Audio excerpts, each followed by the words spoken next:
back to GMFB. Over 400 professional athletes, executives, founders, and investors have gathered in Arizona this week for the Pro Athlete Community Accelerate. And joining us now live from the three-day summit are former NFL players. Look at this crew. Ty Montgomery, Julius Thomas, Sam Barrington, and Brett Hundley. What's up, gents? How we all doing? What's up, boys?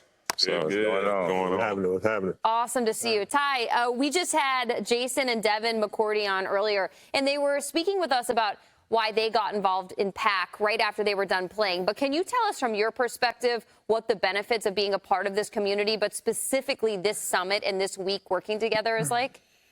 Absolutely. The thing about football is, as you're growing up playing football, the path is laid out for you. You play in Little League, if that's what you do, and then you play middle school, high school, you get scholarships, and then you go to college, and you play in college, and then you go into the pros. But then after that, there's no real path forward, and you're almost kind of punished for having a career because it doesn't automatically translate. You have to learn how to tell a narrative that helps people in the business world off the field understand what it is that you bring to the table. Because on your resume, just saying I played XY position and played with these teams, that doesn't really translate to what these businesses and what people really want off the field. And some of us have real entrepreneurial spirits, and we have to learn how to start that. Spoken like a true Stanford Cardinal. I know, right? I love that. Okay, Julius.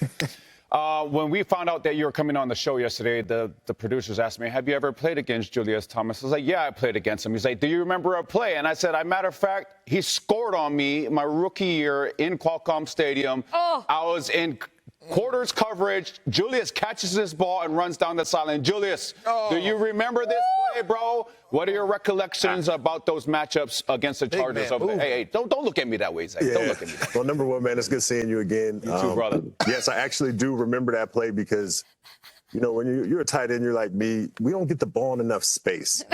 And so then people don't think we got speed. And so in practice, you know, I'm always running past people and I'm telling them, like, man, I'm going to pop a big one day. Yeah. And then that was the longest touchdown of my career. So I specifically remember that because I finally got to show off some speed. But we had some great battles in San Diego. I actually loved playing in Cali because I grew up in Stockton. So every time I was back in California, I felt like I had a few extra superpowers. So that maybe gave me like an extra mile an hour. And so I was able to squeeze one up the sideline. But no, man, it's good seeing you. And yeah, you too, I'm very happy to be here. I'm so glad that I was able to be a part of your record book, bro. I'm not used to being other people's highlights, you know what I'm saying? But, man, to be that, bro, I respect the heck out of everything that you've done on and off the football field, bro.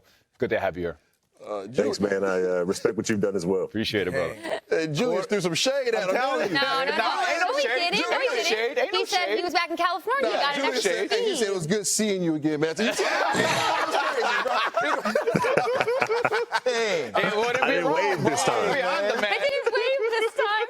Quarters coverage, late leak by the tight end. Hey, bro. Hey, bro. I did the effort run after you. Yeah, you did. Yeah. I was like, Look like you're going fast. All right, man, listen up. Let's get into some Packers. My boy Brett, man, it's good to see you over there. Let's talk about Jordan Love. He feels like he's right on the cusp of being elite, man. Everybody's trying to question whether he's good or elite. Do you agree that he's elite, and what is going on? What's going to take him from being good to being in that great conversation? Yeah, man. Good to see you guys all. I think the biggest thing with Jordan Love, he's competing against, you have Aaron Rodgers, you have Brett Favre before him. And so Green Bay is used to quarterbacks, who are coming out winning Super Bowls, and Jordan Love is getting there. And I think he's been great since he started playing. I'm a huge fan of him. I think he's done such a great job, a phenomenal job, not only learning when he came into Green Bay behind Aaron, but now when he took over, really stepping into the position and taking them where they needs to go. So I'm excited to see them this year. And I think he will be a great quarterback. Once he gets a Super Bowl, I think all the squash will be done. J Love, you got all the talent in the world.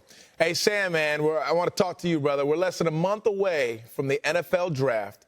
What do you remember most from going through the process, and what can these draft prospects expect? Yeah.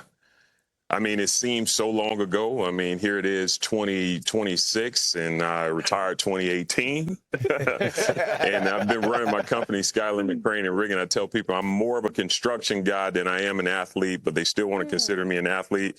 I'm fine. I'll use that in certain rooms. I have 2 draft experiences. I was drafted in the 7th round in 2013, and I just remember waiting. I knew I wasn't a day one guy. I was fine with that. Thought I could be a day 2 guy. Got a few phone calls that wound up not coming to fruition. And then day 3, I knew that was my opportunity. And so beyond anything, what guys should expect, you should expect a ton of emotions. You should expect an opportunity to celebrate your colleagues. And be ready for those phone calls that'll come in, because when they come in, you just need to present yourself professionally. And sometimes the phone calls are if this, then that. But then some of those phone calls are letting you know that, hey, you're going to be with this ball club. I think the more cool, draft experience I had when I was the Walter Payton Man of the Year nominee in 2016 for the Green Bay Packers. It's like a Green Bay Packers reunion up here. They know how to draft good character guys. I'll say that. But that being said, I had an opportunity to actually travel to Chicago and announce our 4th-round draft pick, and it was Kyler Fackrell. He was an outside linebacker, wound up being a great player for the Green Bay Packers.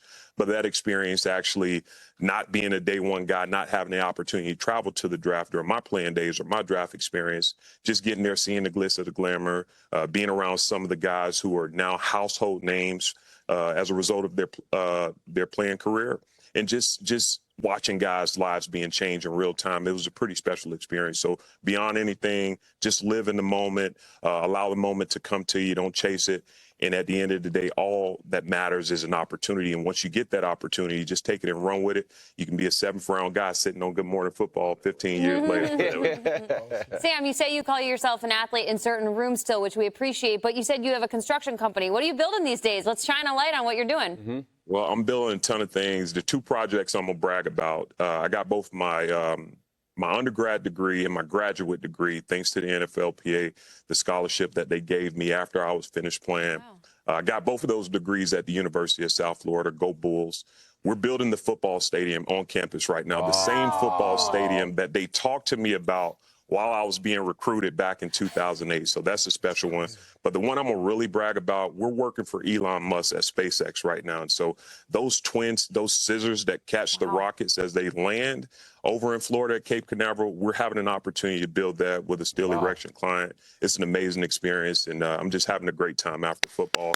Without the pro athlete community, I don't necessarily know if I'd be here. You got a ton of people on my executive team, Michael Linares, Mike Yarmo. I'll talk about everybody.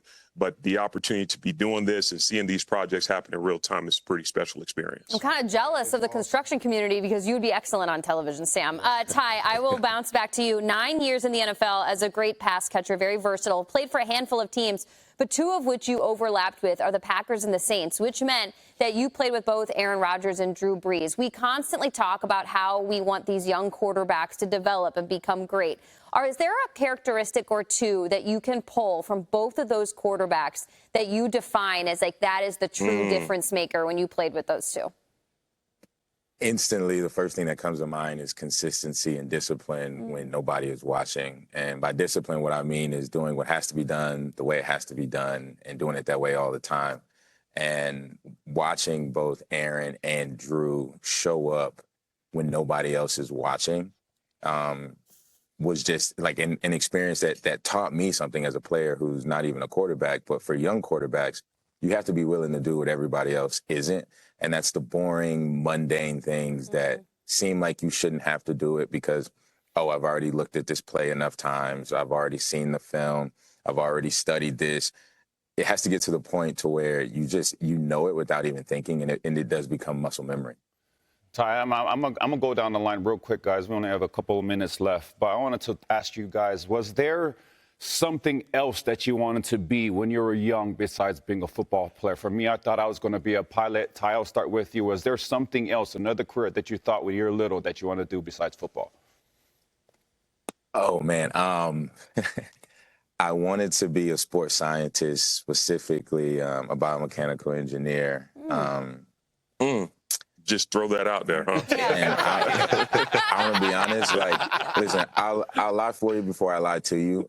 I really enjoy what I'm doing now as an investor with Next Legacy Partners, but that wasn't what I wanted to do. Growing up, I didn't even know what it was. But thankfully, a PAC, I do know what venture capitalism is now. Julius? Yeah, I feel like I've been a consummate journeyman throughout my life. I can't say I grew up wanting to play football. I was a hooper in college and did that for 4 years before having this crazy idea that maybe I could be an NFL football player. But I think in college, something that really stood out to me was maybe being an NBA GM. I thought like just the intricacies that goes into building a team and really that development process. And I think that having an interest in the human being and how the human being can develop and become their best is really what took me into the work that I'm doing now with Optimal Performance. It's been a great journey, going back to school, getting a doctorate in psychology, but now being able to apply that with the lessons that I learned in performance from sports and really helping corporations to develop their people, to create their culture. And it's been such an amazing experience with PAC because this is what PAC is about. Like, how do we develop the men and the women now that are involved with PAC off the court, off the field, off the ice, and how do we help prepare them for what comes next? And that's a really special opportunity to pour into the lives of others, and it helps you sleep good at night. Yeah, now we know what Sam's doing. Well, Brett, how about you? Hey, skip. Now, when I growing up, actually, what I wanted to be was a firefighter. My uncle worked for the Phoenix Fire Department out here, and so I grew up as a kid in my little firefighter outfit, going to fires, putting out dumpster fires and stuff like that. So I always said if football didn't work for me, I was going to go ahead and be a firefighter. But now, after football, getting into real estate, building homes, doing flips, and enjoying it. Brett, that's so cool. All of you, Ty, Julius, Sam, and Brett, thank you so much for joining us from PAC. Fantastic, you guys. With all the work that you're doing, the development, both personally and after your playing career, really important for people to hear, as Manti said, what you wanted to be, what you were for people as an athlete on the field, and now what you're becoming as a grown-up, if you will. PAC Accelerate, everybody. Visit proathletecommunity.com to hear more about this, but this is a fantastic insight into PAC. Well done, everybody. Thank you for coming on GMFB. They all can do TV, too. I know, right? Add it to the list, guys. Good to have you, boys.